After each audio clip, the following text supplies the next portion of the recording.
Well, hello, my fellow Americans, as well as guests from around the world who drop in on this show. I'm Ellen Zundell, and this is Political Dharma, the show that mostly covers politics from outside the dominance of the major parties here, the two main parties.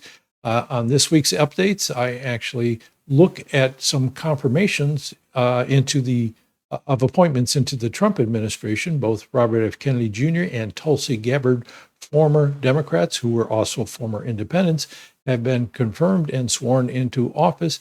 I also have a couple brief updates on the Libertarian Party and the Green Party, something to say about independent movements, and my effort here to get something going in California for the governor's race. So all that on this, but let's start out with Robert F. Kennedy Jr., who will be of particular interest to followers of this show, since I had been covering his independent candidacy for this many months that it was ongoing. This week on Thursday, the Senate voted 52 to 48 to confirm him to the chair of the Department of Health and Human Services. The 52 were all Republicans. Only one Republican voted against him, and that was Mitch McConnell, the former Senate Majority Leader of the Republicans. And all the Democrats, as well as the independents in Congress, like Bernie Sanders, voted against RFK's appointment, and he was sworn into office shortly after that. Similarly, Tulsi Gabbard, who also ran for the presidency as a Democrat back in 2020, and then left the Democrats to become an independent and finally threw in with Donald Trump in this campaign. She was also rewarded. She was confirmed by the Senate by the same vote, 52 to 48, with McConnell being the only Republican voting against her confirmation, and then sworn into office shortly after that. So it would seem like both of these made the appropriate gamble to get themselves into positions of influence and achieve the kind of things they've set out to achieve long ago. I found a couple of things especially noteworthy about these appointments, and one was that it shows Donald Trump can be very shrewd, where the Democrats were forcing people out of the party who didn't toe the party line. Both Kennedy and Gabbard, starting out as Democrats, who dissented from the party line in important ways. And you could see that in their questioning the hostility of the Democratic Party to both of these nominees, even more so, I think, than some of the other Trump appointees. But they forced him out of the party, whereas Donald Trump opened his arms to them, trying to build a coalition instead of keeping it narrow and faithful to the party poobahs, so to speak.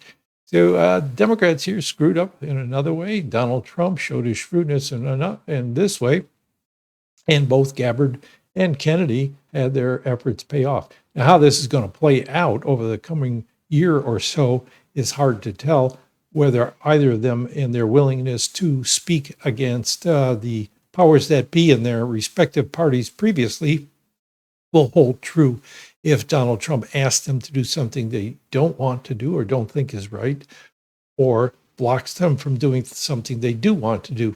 Excuse me, pollen lately. Losing my voice a lot sometimes. All right. So let's look at another part of this. Why did the threatened coalition of corporations involved in the healthcare industry — I'm not going to say healthcare organizations or businesses because they're not primarily interested in healthcare, the care of the health of the people that they accept money from or demand money from, but rather they are in it for a profit. And they saw that Robert F. Kennedy Jr.'s appointment could be a threat to them.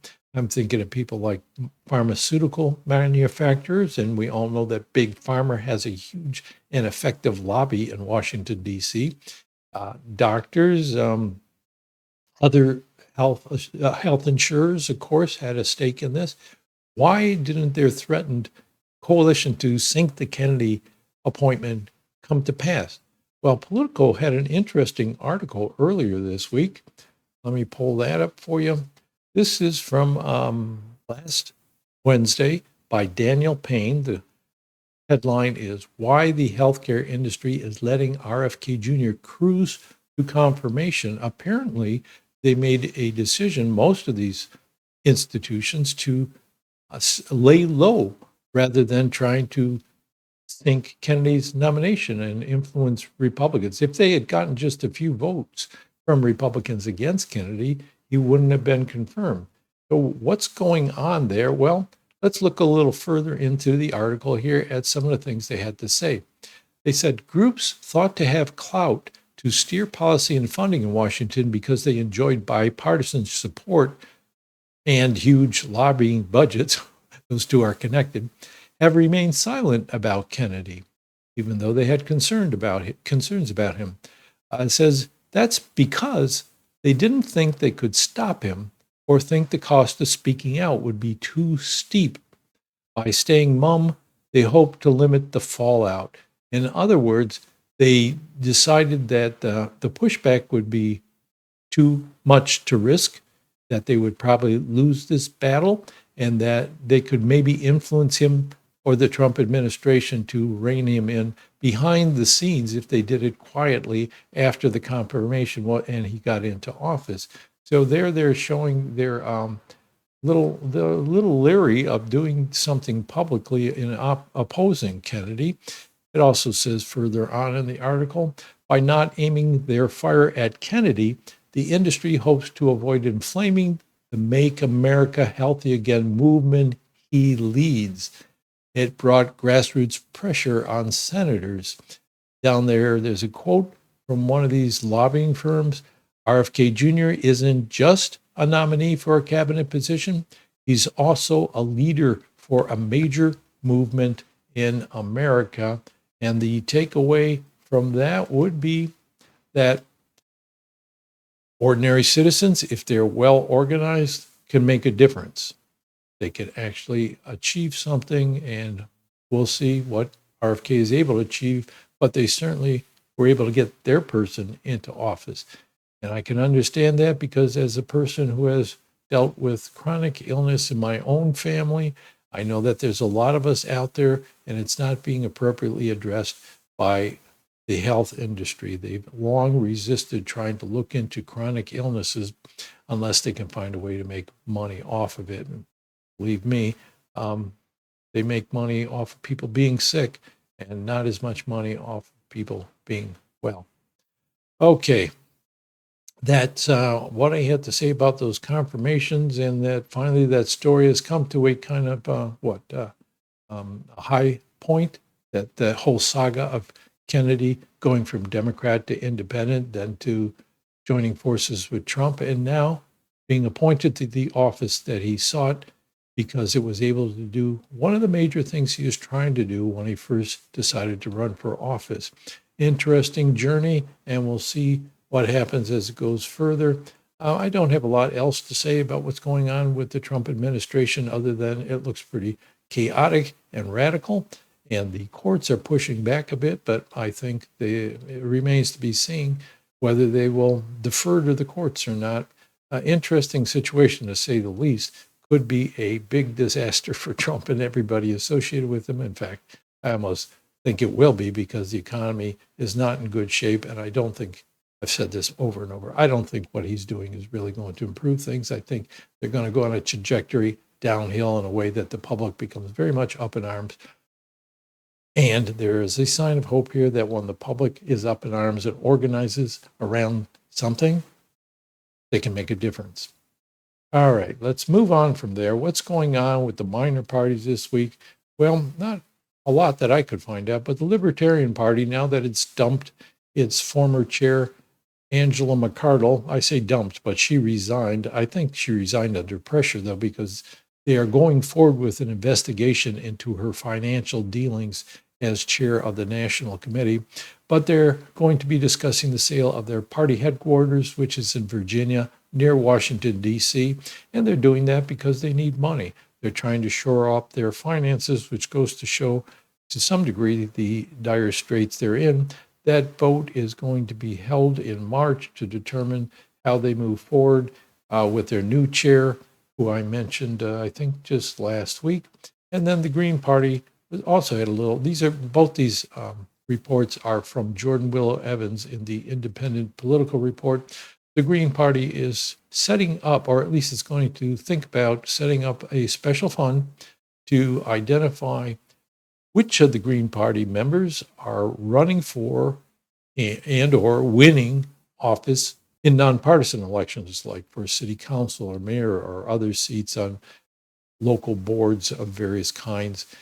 They don't keep very good track of that, and they want to do that. So this fund won't come out of their annual budget from membership fees. It's going to be funded by donations to a special fund in order to pay a few people to do part-time work in various states where voters are registered by party, in order to try to track better how many of the people are running for office locally and how many are winning those offices. And I'm sure the concern is here that they want to show that they're actually making a difference, that they can get something accomplished as a party, because alternative parties like the Greens and the Libertarians, most of their successes happen in local nonpartisan elections, which to my mind says not that they can build what they often think, or at least express, is that if we can win more seats at the local level, we can build support to get somebody running for a state office and then platform from there up until a national office. But I don't think it works that way, because the reason they win at the local level is in part because they don't have their party label behind their name, which means people don't realize they're voting for a alternative party candidate, or it just doesn't seem relevant. So they're willing to do that because that party label can be a flag of a non-viable candidate that causes voters to shun them. So I don't see how this translates from nonpartisan offices into partisan offices, but it would at least allow them to show publicly that they are capable of winning elections when they're in a situation where they get a little bit more of a level playing field. And that might help boost the profile of the party somewhat. Those are the main stories for this week. I did talk to somebody. Remember, a few weeks ago, I mentioned this networking event in Washington, D.C. on January 18th, which is now passed. It says here that 50 people went to it. This was organized by the United Independence Movement, and I became interested in it because they were talking about a Phoenix project which would run independent candidates for Congress around the country. I tried to connect with people from this organization, and this week I finally did connect with somebody who had a long time involvement in the organization. And I can't talk too much about what this person told me.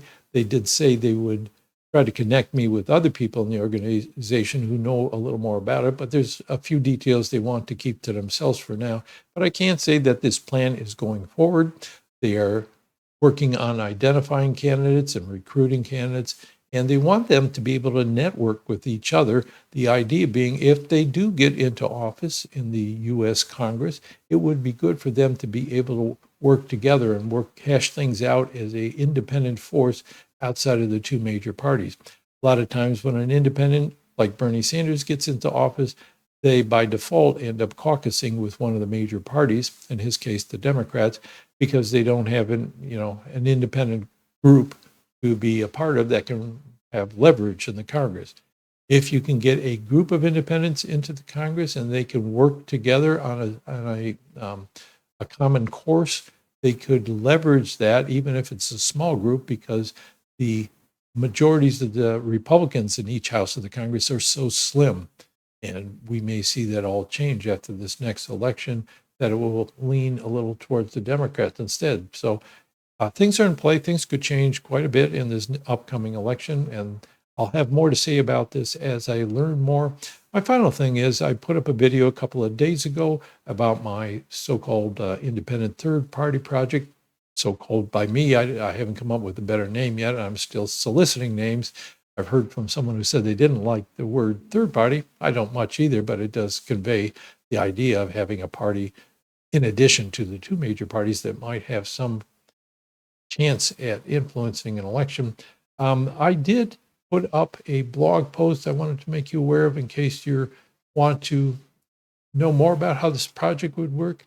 My plans here in California to focus on the governor's race and do an endorsement by having all of the independent and alternative party candidates show up on an online ballot that people can apply, participate in, and then having a preferential voting system, star voting, where you can score the candidates from 0 to 5 to pick the candidate who has the broadest and highest support among the voters who are not that thrilled with the two major parties. So you can go to my politicaldharma.com website and look for the most recent post if you want to have a better sense of what I am anticipating doing in that realm. And that's it for this week.